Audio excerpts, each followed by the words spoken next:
நேரடியாவே கேட்கிறேன், CM sir மிரட்டி பாக்குறீங்களா?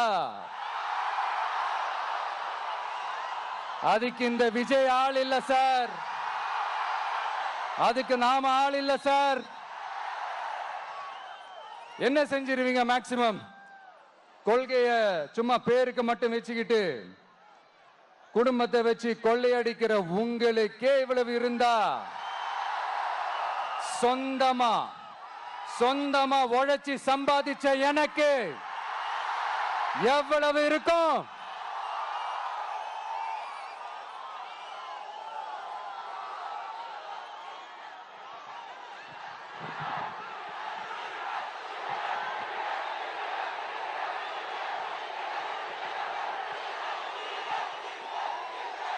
தேங்க்யூ நண்பா.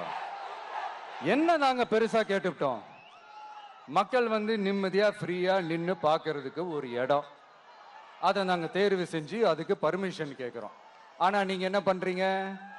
அந்த இடத்தையெல்லாம் விட்டுட்டு நெருக்கடியோட, மக்கள் நெருக்கடியோட எங்கெல்லாம் நிப்பாங்களோ அந்த இடமா பார்த்து செலக்ட் பண்ணி தரீங்க. உங்க எண்ணம் தான் என்ன சார்?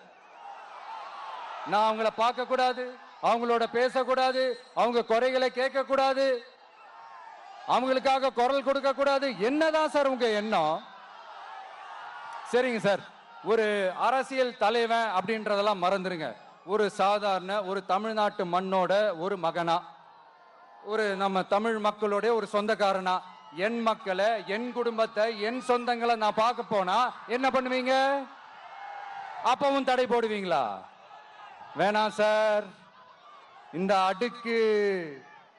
அடுக்குமுறை, இந்த அராஜக அரசியல்லாம் வேணாம் சார். நாம ஒண்ணு இங்க தனியால் இல்லைங்க சார், மாபெரும் மக்கள் சக்தியோட பிரதிநிதிங்க சார், மாபெரும் பெண்கள் சக்தியோட சகோதரன் சார்.